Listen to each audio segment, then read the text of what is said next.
अच्छा जी, greying population stage in the pink. सबसे पहले ऊपर आके देखें कि क्वेश्चन नंबर 13 14 कहाँ पे इससे स्टार्ट हो रहा है।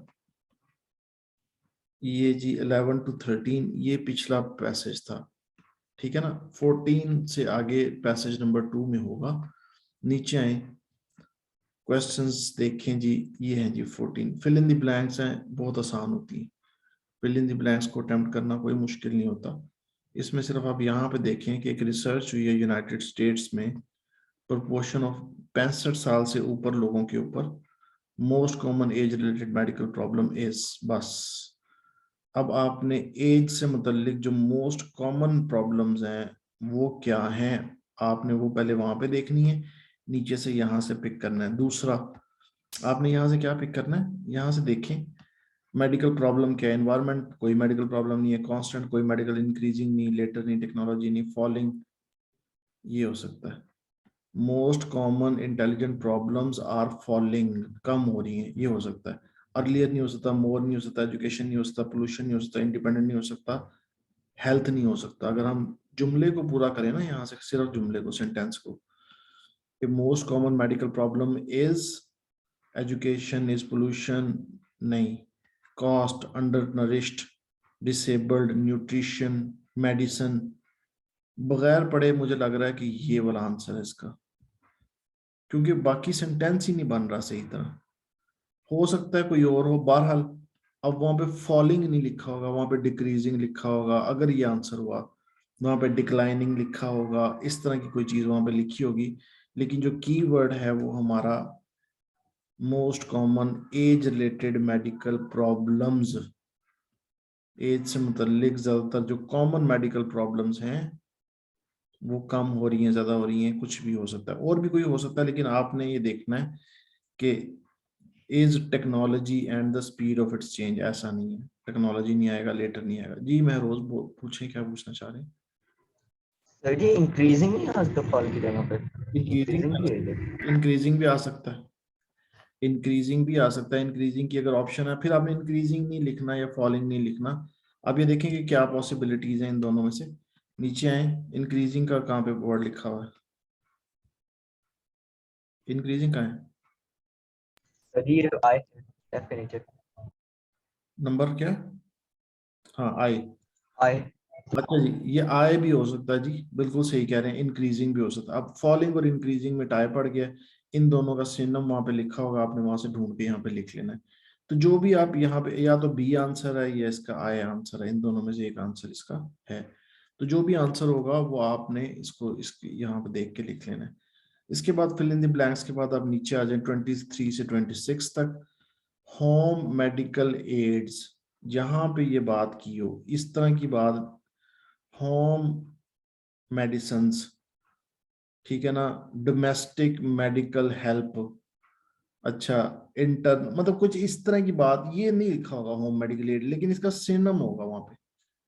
ये ढूंढना आपने, जहां पे ये वर्ड आए उसको पूरे सेंटेंस को पढ़ना है और उसके साथ आपने इसको जोड़ देना है। इनमें से may cause heart diseases, medical aid heart disease पैदा कर रही है, मेडिकल एड हेल्प कर रहा है हार्मोन ट्रीटमेंट के अंदर, medical aid may cause rises in levels of stress hormones, home medical aids have cost the United State government नहीं, may help prevent mental decline, may get stronger at night, allow old people to be, एक ये जी 23 का जी, एक ये answer हो सकता है, और ई भी आंसर हो सकता है, और बस। और इसमें से मे कॉज हार्ट, बाकी कोई नहीं। यानी ये लॉजिक अभी पढ़ा नहीं है हमने पैराग्राफ। वैसे इस जुमले को मैं अगर सेंटेंस को पूरा करूं तो इन दोनों के अलावा मुझे कुछ ऐसा लग नहीं रहा। अब पढ़ूंगा तो हो सकता है कुछ और हो, लेकिन चांसेस कम है। या तो ई है या जी है, एक इसमें से आंसर है। रेगुलर अमाउंट ऑफ एक्सरसाइज क्या करेगी, feeling of control over life क्या होगा जी, फीलिंग ऑफ लोनलीनेस। इन सबको आपने अंडरलाइन कर लेना है। अंडरलाइन करने के बाद इसके जो आपको ढूंढना है, और ये जो की वर्ड्स हैं इसको एक पेज पे साइड पे लिख लें। मेडिकल एड्स को लिख लें, अमाउंट ऑफ एक्सरसाइज को लिख लें, कंट्रोल ओवर लाइफ को लिख लें, लोनलीनेस को लिख लें, और इनके आगे सिनोनिम्स भी कुछ थोड़े थोड़े बना के, और उसके बाद फिर जब आप रीड कर रहे हो तो एक नज़र इस पर रखें और एक नज़र आप रीडिंग टेक्स्ट के ऊपर रखें, आप आंसर के करीब पहुंच जाएंगे। मैं फिर एक और बात आपको बताता जाऊं, अगर आप इसमें से 40 में से 40 स्कोर करना शुरू कर दें, 39 कर रहे हैं, 40 कर रहे हैं, एक वक्त आएगा इंशाल्लाह करेंगे आप लोग, तो फिर आपने टाइम बाउंड प्रैक्टिस भी करनी है। टाइम बाउंड प्रैक्टिस किए बगैर पेपर ना देने चले जाना कि जी सर मेरे तो 40 में से 35 ठीक हो रहे हैं, एक 60 मिनट में ठीक होने चाहिए। ये भी चीज आपने देखनी है, ठीक है, इसके बगैर नहीं आपने करना। चलें जब हम पढ़ते हैं थोड़ा सा, मैं जरा स्पीड से इसको, 10 मिनट्स है मेरे पास और इसको मैं आपको पढ़ के बताता हूँ, उसके बाद फिर ये क्या आपने जेहन में रख लें जो जो पॉसिबिलिटीज हैं। अच्छा जी, greying population stage in the pink. Greying population कौन सी है? ग्रे कलर की जो पॉपुलेशन है वो पिंक में जा रही है। अच्छा, कैसे जा रही है इसको देखते हैं। ग्रे पॉपुलेशन है जो जिनके बाल सफेद और काले मिक्स हो जाते हैं ना, तो उनकी बात, यानी कहने का मकसद ये है कि जो आबादी है उसकी एज लाइफ स्पैन बढ़ रहा है, शायद लोग बूढ़े ज्यादा हो रहे हैं। चलें जी नीचे देखते हैं। Elderly people are growing healthier, happier and more independent, says American scientist. जो बूढ़े लोग हैं वो पहले से ज्यादा सेहतमंद हैं, पहले से ज्यादा खुश हैं और पहले से ज्यादा इंडिपेंडेंट है, अमेरिकन साइंसदानों ने कहा। 14 साल की एक स्टडी हुई जो पिछले last later this month reveal that diseases associated with old age are afflicting fewer and fewer people. तो ऐसी बीमारियां जिनका ताल्लुक बुढ़ापे के साथ हैं वो कम से कम लोगों के ऊपर हो रही हैं, और जब वो होती हैं तो बहुत लंबे अरसे के बाद, 90 साल के बाद, 95 साल के बाद, एज से मुतल्लिक जो बीमारियां हैं वो अटैक करती हैं बड़े लंबे टाइम के बाद। जी क्वेश्चन नंबर 1 का आंसर इस लाइन के अंदर मौजूद है, इसको देख लीजिएगा आखिरी लाइन में इस पैराग्राफ की। 14 in the last 14 years, National Long-Term Health Care Survey has gathered data on the health and lifestyle more. 20,000 मर्दों औरतों पे जिनकी उम्र 65 साल से ज्यादा थी एक डाटा इकट्ठा किया गया, ठीक है ना, पिछले 14 सालों के अंदर।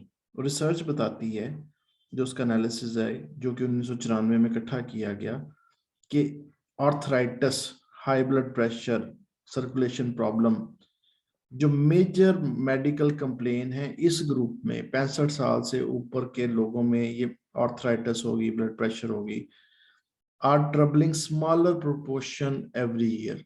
यहाँ पे भी एक आंसर जी पॉसिबल हो सकता है कि बहुत कम लोगों को हर साल, यानी कि बीमारियां कम होती जा रही हैं, बीमारियों की अटैक करना 65 साल से ऊपर लोगों पे कम अज कम होता जा रहा है, ठीक है जी। And the data confirms that the rate which these diseases are declining continues to accelerate. ये बड़ा अच्छा सेंटेंस है, और डाटा ये कंफर्म करता है कि वो रफ्तार which these diseases are declining, जिससे पता लगता है कि बीमारियां कम हो रही हैं, वो बढ़ रहा है, यानी बीमारियां कम हो रही हैं, रेट बढ़ रहा है उस डाटे का जिससे ये पता लगता है कि बीमारियां कम हो रही हैं। इसको जरा समझना है, यहाँ पे क्वेश्चन हो सकता है, जो इस तरह की राइटिंग होती है ना, यहाँ पे क्वेश्चन का आंसर हो सकता है। Other disease of old age, dementia, stroke, और ये आगे बीमारियों के नाम है, also troubling fewer and fewer people, और दूसरी बीमारियां भी कम लोगों को असर कर रही हैं। यानी उन्होंने ये बताया कि 65 साल से ऊपर जो पहले आम लोगों में बीमारियां आ जाती थी, अब वो बहुत कम लोगों में आ रही हैं with the passage of time. ये एक रिसर्च है वो बताती है। तो इसमें साथ में इस पैराग्राफ के एक छोटे से नोट्स बना लें और लिखेंगे इस पैराग्राफ में बताया गया है कि वो बीमारियां जो कॉमन थी अब उनकी रेशो कम हो रही है। नीचे आ जाए। It really raises the question of what should be considered normal aging, says Kenneth Maintain, a demographer, Duke University, North California. अच्छा जी, एक बंदा है ड्यूक यूनिवर्सिटी क्या नॉर्थ कैरोलिनिया में, उसने कहा कि नॉर्मल एजिंग क्या है, फिर बुढ़ापा क्या चीज है। एजिंग का जहां पे वर्ड आएगा ना तो उसका मतलब है बुढ़ापा। अच्छा, ये वैसे आपकी ना राइटिंग के लिए it raises the question what should be considered, इसको जरा अंडरलाइन कर लें, इसको लिख लें अपने पास, ये राइटिंग के अंदर इस्तेमाल हो सकता है। मतलब पैराग्राफ 3 के अंदर, 2 के अंदर कहीं ना कहीं हम व्हाट लाइज की जगह पे भी इस्तेमाल कर सकते हैं। He says the problems doctor accepted as normal in a 65-year-old in 1982 are often not appearing until people are 70 or 75. तो ऐसी बीमारियां जो 65 साल में 1982 के अंदर सामने आती थी वो 70-75 साल की उम्र तक नहीं आती, उसके बाद में आती हैं. Clearly certain diseases are beating a retreat in the face of medical. हाय हाय हाय. कहता है वाज़िया तौर पर ऐसी बीमारियां are beating a retreat in the face of, वो पसपा हो रही है. रिट्रीट कहते हैं पसपाई, जब फौज वापस जाती है ना पसपाई की तरफ, तो कहते हैं ऐसी बीमारियां पसपाई हो रही है, पीछे की तरफ जा रही हैं इन the face of medical advances की वजह से. यानी कि जो मेडिकल साइंसेस में तरक्की हो रही है उसकी वजह से ये बीमारियां हार मानती हुई पीछे की तरफ जा रही हैं. ये बात बिल्कुल वाज़ेह है. But there may be other contributing factors. ये पूरी लाइन करें, इस पे डबल स्टार लगाएं, राइटिंग के लिए बड़ा जबरदस्त है. इसमें से आपको काफी बीच में से चंक्स और बीच में से लाइनें मिल जाएंगी जो आप अपने क्वेश्चंस के अंदर लिख सकते हैं. ठीक है जी. Improvement in childhood nutrition in the first quarter of the 20th century. सबसे पहले तो ये कहा जी जो खाना पीना था बच्चों का वो बेहतर हुआ है, ये पहला फैक्टर है. Gave today's elderly people a better start in life than their predecessor. Predecessor क्या होते हैं? जो पहले होते हैं. हाँ जी, प्रेडिसेसर हैं कि जी अब कंप्यूटर जो है ना, कंप्यूटर उसका प्रेडिसेसर टाइपराइटर है. मैं एक एग्जांपल दे रहा हूँ.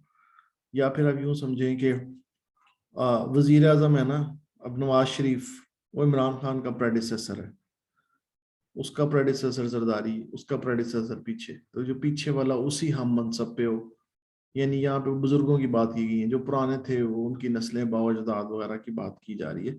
उनको बचपन में इतनी अच्छी गज़ा नहीं मिलती थी जितनी अच्छी इनको मिली, जिसकी वजह से बुढ़ापा ज्यादा हो गया. ये पहला फैक्टर हो सकता है. ये 4 मिनट्स रह गए हैं, मुझे इसको वाइंड अप करना, फिर हम राइटिंग पे आते हैं. ऑन द डाउन साइड इसको भी लिख लें अपने पास. इसके बरक्स the data also reveals failure in public health that have caused surges in some illness. Data ये भी बताता है failures in public health that have caused surges in some illness. वो कह रहा है कि कुछ दूसरी बीमारियां जो सी हैं वो बढ़ रही हैं. An increase in some cancers, bronchitis may reflect changing smoking habits and poorer air quality. अब कैंसर और ब्रोंकाइटिस, अब मुझे नहीं पता ये ब्रोंकाइटिस क्या चीज होती है, बीमारी होगी कोई. अच्छा, वो हो रही है स्मोकिंग की वजह से और हवा में की क्वालिटी अच्छी नहीं है, उस वजह से ऐसी बीमारियां हो रही हैं. अच्छा जी, लंग्स गेट इन्फॉर्मेशन, ठीक हो गया महरोज. अच्छा, these may be subtle influences says Manton, but our subjects have been exposed. अब सब्जेक्ट कौन है? ये वो लोग हैं. to worse and worse pollution over 60. इस पूरे पैराग्राफ में पोल्यूशन की कहानी है. इस पूरे पैराग्राफ में सेंट्रल आइडिया पोल्यूशन का है. तो कह रहे हैं कि हमारे जिनसे लोग हैं वो पोल्यूशन को फेस कर रहे हैं. एक बात आपको बताऊं, दुनिया के बहुत ज्यादा लोग ऐसे हैं, मतलब साइंसदान हैं, रिसर्चर्स हैं, वो ये कहते हैं लाहौर इस वक्त रहने के काबिल नहीं है. ये रेजिडेंशियल प्लेस खत्म होगी. दुनिया के पहले नंबर पे जो है ना बेसिकली पोल्यूशन यहाँ पे आ गई है. बहरहाल ये एक अलग डिस्कशन थी. हर पैराग्राफ के साइड पे आप छोटा सा कमेंट्स लिख दिया करें कि ये किससे मुतालिक है. आगे चलें. एक इंटरेस्टिंग कोरिलेशन मेंटन ने सामने लेके आया, अनकवर्ड. ये भी लिख लें, अनकवर्ड, रिवील, अनअर्थ, ये वर्ड हैं जो कि हम राइटिंग में लिख सकते हैं. अनकवर कहते हैं पर्दा उठाना, जैसे अनवेल होता है ना, इसी तरह अनकवर्ड. उसने एक अनकवर की एक कोरिलेशन मेंटन ने, is that better educated people are likely to live longer. For example, 65 years older women with few 8 years of schooling are expected to on average to live 82. उन्होंने कहा जी 65 साल की वो औरतें जिनकी जो 8 क्लासें पढ़ी हुई थी वो ज्यादा जिंदा रही हैं. अब ये क्यों होता है? Those who continued their education live an extra 7 years, although some of this can be attributed to higher income. हो सकता है उनके पास पैसा ज्यादा हो. Manton believe it is mainly because educated people seek more medical attention. जो पढ़े लिखे लोग हैं तो वो दवाइयाँ शवाइयाँ ले लेते हैं, जो अनपढ़ लोग हैं वो उस तरफ जाते ही नहीं है, ये भी एक रीजन हो सकती है। तो यहाँ पे इस लिखें पैराग्राफ में के साइड पे कि यहाँ पे एजुकेशन का ताल्लुक आपकी एजिंग के साथ, ऊपर पोल्यूशन का ताल्लुक आपकी एजिंग के साथ, उससे ऊपर दूसरी बीमारियों का ताल्लुक आपकी एजिंग के साथ, उससे ऊपर लिखें कि वो बीमारियां जो अटैक करती थी वो 65 से 75 साल पे लोगों को ले गई। ये हर पैराग्राफ में ना आपके दिमाग में भी बैठना चाहिए कि इससे ऊपर क्या, इससे ऊपर क्या, इससे ऊपर क्या। और उसके बाद फिर जैसे ही आप आंसर्स पे आएंगे फौरन पता लग जाएगा आपको कि पैराग्राफ नंबर 6 में इसका आंसर है, 7 में है, 2 में है, 3 में है। इसको भी रोकना है माइंड में, ये ना हो कि यहाँ से निकल जाए, एक तरफ से पढ़ते जाए दूसरी तरफ से आपका ड्रेन होता जाए। एक सर्वे जो सा है वो बताता है कि अच्छा मैं ना अंग्रेजी नहीं पढ़ रहा, इसको खुद पढ़ लेना, ये मैं वैसे ही सिर्फ देखता जा रहा हूँ, इसकी ट्रांसलेशन करता जा रहा हूँ। तो एक सर्वे जो सा वो ये बताता है कि जो इंडिपेंडेंट लोग हैं 65 साल से ऊपर, again found a striking trend. Almost 80% of those in the 1994 survey could completely everyday activities ranging from eating unaided complex tasks such as cooking and managing their finances that represent significant drop in the number of disabled people. उन्होंने कहा जी ये जो बंदे हैं ये अपना काम सारा खुद ही करते थे, इंडिपेंडेंट होते थे, मोहताजी नहीं है इनको किसी किस्म की, ये सारे के सारे काम खुद करते थे। और अगर ये जो ट्रेंड है parent in the United 14 years ago had continued, अगर ये 14 साल तक होता तो would be additional 1 million disabled elderly people in today's population. अच्छा यार ये ना ये है, इसे कहते हैं थर्ड पर्सन कंडीशनल, ये जो सेंटेंस है ना, if the trends apparent in the United States 14 years ago had continued, अगर ये ट्रेंड उस वक्त 1400 साल पहले होता, रिसर्चर्स ने ये कैलकुलेट किया हुआ है कि एडिशनल 1 मिलियन 10 लाख लोग डिसेबल्ड अर्ली, पहले डिसेबल हो जाते early people in today's population, आज की, यानी कि आज जो डिसेबल हुए हैं वो 10 साल पहले डिसेबल हो जाते अगर ये ट्रेंड ना होता। अकॉर्डिंग टू मेंटन, मतलब slowing the trends has saved the United States government's Medicare system more than 200 billions.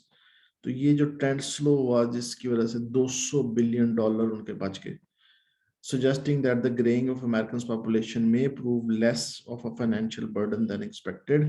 तो उनके बुढ़ापे में कोई पैसा पूसा उनके पास आ जाता है जिसकी वजह से कुछ सुकून मिल जाता है। Increasing self-reliance of many elderly people is probably linked to a massive increase in the use of simple home medical aids. ये जी मेडिकल एड वाला क्वेश्चन ही था, वो यहाँ पे आ गया। सेल्फ रिलायंस, अपने ऊपर रिलाय करना खुद से, इसका ताल्लुक होम मेडिकल एड्स के साथ भी हो सकता है। मिसाल के तौर पे रेज्ड टॉयलेट्स आ गए, अब वो कमोड वगैरह आ गया, ठीक है, उसकी वजह से बाथ सीट्स वगैरह आ गई, use of raised toilet seats has more than doubled, double से भी ज्यादा हो गया उसका इस्तेमाल। उसके स्टार्ट की स्टडी, शुरू में जब स्टडी हुई उससे लेकर अब तक उस बहुत ज्यादा बढ़ गया। और bath seats has grown by more than 50%, 50% bath seats भी बढ़ गई। These developments also bring some health benefit, इससे सेहत को फायदा हुआ, according to report from the, ये फलानी रिसर्च ऑर्गेनाइजेशन है उसने बताया। तो ये मेडिकल होम मेडिकल एड क्या है, जो इस तरह की बातें हैं जैसे कि कमोड का आ जाना, गर्म पानी का आ जाना, ऊंची सीटों का आ जाना, ये सारी होम मेडिकल एड्स हैं, इसका ताल्लुक यहाँ पे, ये वो आंसर आपको मिल जाएगा। Maintaining a level of daily physical activity में हेल्प मेंटल फंक्शनिंग, तो जो आप फिजिकल एक्सरसाइज वगैरह करते हैं वो आपके दिमाग को सही रखती है। उसने बताया था कि exercise on a treadmill have raised level of brain derived neurotrophic factor कोर्सिंग through their brains, दिमाग के अंदर जो बेसिकली वो फैक्टर है उसमें बताया कि वो ज्यादा बेहतर हो रहा है। कॉटमैन बिलीव्स के जो हार्मोन्स हैं, न्यूरॉन्स ना, ये समझे जैसे नुक्ते नुक्ते लगे, हमारी पूरी बॉडी के अंदर ना मिलियंस न्यूरॉन्स हैं, और कोई एक्टिविटी किसी भी जगह पे होती है ना तो वो दिमाग को सिग्नल्स पहुंचाते हैं, न्यूरल नेटवर्क है पूरे का पूरा। तो वो बता रहे हैं कि एक्सरसाइज की वजह से ज्यादा बेहतर हुई हैं ये चीजें, ये भी आप इसको लिख लें, आप एक्सरसाइज का असर लिख लें। आखिरी 2-3 पैराग्राफ्स रह गए। सेम स्टडी के पार्ट में Tessa semen social epidemiologist at the University of Southern California, Los Angeles.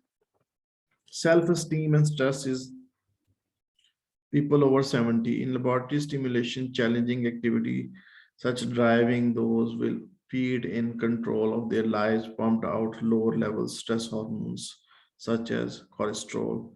Chronic high levels of these hormones have been linked to heart diseases. उन्होंने ये कहा कि आपकी जो सेल्फ एस्टीम है, खुददारी है, किसी पर रिलाय ना करने की जो चीज है, एंड स्ट्रेस इन ओवर, उसका भी बीच में असर मौजूद है, उसका भी एक connection, found a connection between self esteem and stress. तो जो स्ट्रेस है ना, वो भी बीमारियों की एक रीजन है। अगर आपका स्ट्रेस खत्म हो जाए तो फिर, अगर आपकी सेल्फ एस्टीम सही है तो फिर आपका स्ट्रेस भी कम होगा। ये मुख्तसर बात की गई है। But independence can have drawbacks. अब आज़ादी के ड्रॉबैक्स भी हैं। क्या ड्रॉबैक्स हैं? ये बंदे इमोशनली कट डाउन हो जाते हैं। कोई बंदा इनके पास बैठता नहीं है, बातचीत नहीं करता, सोशल आइसोलेशन हो जाती है, अकेले ही बैठते हैं, अकेले ही करते हैं, अकेली सारी चीजें करते हैं। और रिसर्च बताती है कि ओल्डर पीपल जो हैं, बूढ़े लोग, fare best when they feel independent. ठीक है ना? वो आजाद भी पसंद करते हैं, but no they can get help when they need it. और लेकिन जब उन्हें ये पता हो कि जैसी उन्हें मदद की जरूरत होगी वो ले लेंगे, तो फिर उन्हें ज्यादा अच्छा महसूस होता है। ये नहीं कि आजाद तो हैं, सारा काम कर रहे हैं, जब हेल्प के लिए बुलाएंगे कोई आएगा ही नहीं। उन्हें पता है कि जब हेल्प की जरूरत पड़ेगी तो आ जाएगी। उसके अलावा हम इंडिपेंडेंट भी हैं, ये उनको ज्यादा बेहतर फील करवाता है। Like much research into aging, these results support common sense, says Seaman. ये जो रिजल्ट्स हैं कॉमन सेंस की बात है। They also show that we may be underestimating the impact of these simple factors, कि हम लोग इन सिंपल फैक्टर्स को अंडर एस्टिमेट कर रहे होते हैं। The sort of thing that your grandmother always told you turns out to be right on target, she says.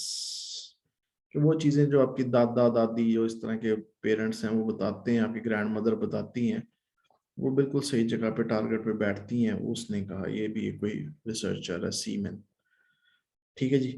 तो ये जी पूरे का पूरा मैंने आपको ट्रांसलेट कर दिया। आई होप सो कि अब इसके बाद आप खुद से इसको अटेम्प्ट कर लेंगे, पढ़ने में भी आसानी हो जाएगी। कोई ऐसा मुश्किल वर्ड नहीं है, चंद बीमारियों के नाम है जैसे डिमेंशिया वगैरह, उसका मतलब जानने की जरूरत कोई नहीं है, बस बीमारियां बताया हुआ है। उसके अलावा मेडिकल एडवांसेस, मेडिकल में तरक्की करना, कंट्रीब्यूटिंग फैक्टर्स उसके अंदर चेंज करना, ठीक है ना? और इसके अंदर कोई ऐसा सच मुश्किल वर्ड नहीं है। असेस कहते हैं जांचना किसी चीज को, असेसमेंट है जैसे टेस्ट लेते हैं, उसको भी असेसमेंट कहते हैं। सिग्निफिकेंट ड्रॉप, वाजिया कमी, ठीक है। और इसके अलावा कोई वर्ड ऐसा हो? कुछ भी नहीं है, सिर्फ एक वर्ड आया था यहाँ पे। एक सेकंड में बताता हूँ।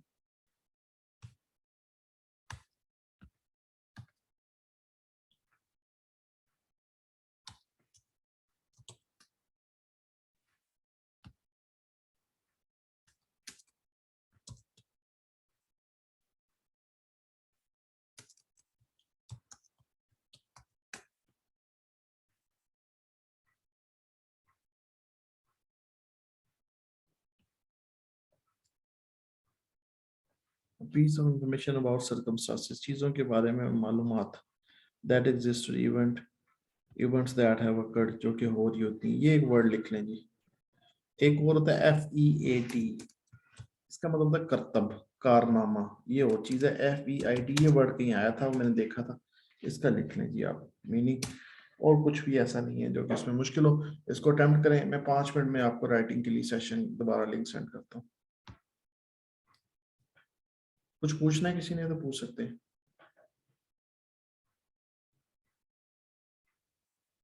किताबें आपके पास होनी चाहिए, मैं फिर बता रहा हूँ, किताबों के बगैर नहीं गुजारा हुआ। किताब सामने हो, जो जो मैं बता रहा हूँ साथ साथ अटेम्प्ट कर रहे हो चीज़ों को। आप वहीं पे होना तो ये चाहिए कि जब मैं पढ़ाना शुरू करूँ और जब मैं पढ़ाना बंद करूँ, आप सारे क्वेश्चंस के आंसर्स कर लें उतनी देर में।